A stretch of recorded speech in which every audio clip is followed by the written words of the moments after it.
Récap de la conférence de presse d'Enzo Maresca après le match nul face à Crystal Palace. On commence directement par rapport à son avis sur le match. Un match difficile, on s'attendait à un match difficile. Hormis le coup franc de la première mi-temps, on n'a concédé aucune grosse occasion, mais c'est une très bonne équipe. Globalement, c'est ce qu'on a tous dit ici, c'est que voilà, Crystal Palace, c'est pas une équipe facile, c'est une équipe qui va être chiante à jouer. On l'a vu la semaine dernière avec Liverpool, on l'a vu cette semaine avec Chelsea. Sur le match d'Achiampong, très bon, très bon. Nous avons déjà montré de la confiance avec Josh la saison dernière. Il a bien géré Mateta et dans l'ensemble, il a fait un bon match. Globalement, c'est ce que je vous ai dit pendant le débrief. Très bon match. Mais après, Mateta, les gars, quand même, c'est l'expérience, etc.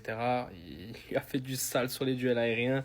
On va être honnête. Mais il a su quand même le contenir. Il n'a pas marqué, tout simplement. Donc, c'est match positif pour Josh Achiampong. Sur les nouvelles recrues, certains d'entre eux sont déjà prêts. D'autres doivent encore s'adapter à l'équipe. Mais globalement, nous sommes satisfaits de leur rapport. Là, je pense qu'il parle directement de Gittens, qui n'est pas prêt, du coup, tout simplement. Joao Pedro, ouais, bon, on a vu une Coupe du Monde des clubs où il était fantastique. Là, c'était un peu plus compliqué. On va falloir patienter, voir ce que ça va donner par la suite. Concernant la potentielle signature d'un défenseur central, vous voulez parler de nos défenseurs centraux. J'ai déjà dit ce que j'avais à dire. Merci beaucoup. On voit que lui aussi, il est blasé. À mon avis, côté board, ça va pas trop être positif. Donc, c'est pour ça qu'il est un peu saoulé.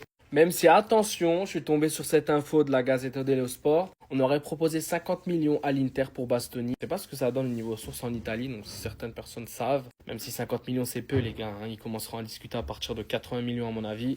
Mais si c'est vrai, les gars, moi je vais être content, hein, je vous dis la vérité. On me ramène Bastoni, je suis tout nu. Concernant Tosin, les amis, il y a un problème physique. Nous ne savons pas combien de temps il sera indisponible. Ouais, c'était présent sur le banc aujourd'hui. J'espère que nous allons pouvoir l'utiliser pendant quelques minutes. Les gars, ça pue. Pour Tosin, les gars, si ça parle de problème physique, ça parle de faire des offres à des Bastoni, les gars, c'est que ça pue vraiment, vraiment. Concernant Estevao, il a été très bon, il a montré de la personnalité lors de son entrée, ce qu'il fait déjà à l'entraînement, il va devenir un joueur très important pour ce club. Voilà, c'est ce qu'on a vu tous globalement. Et dernièrement, concernant la suite de la saison, je ne pense absolument pas au mois de mai ou au mois de juin prochain, je pense toujours au prochain match. Nous devons nous focaliser sur le match de vendredi face à West Ham, ce n'est pas plus compliqué que ça. Merci beaucoup, les journalistes qui posent des questions comme ça, c'est complètement stupide. On voit les matchs, match après match, et on part pas de fin de saison, de je ne sais quoi. Voilà, c'est tout les gars, j'espère que ça vous aura plu.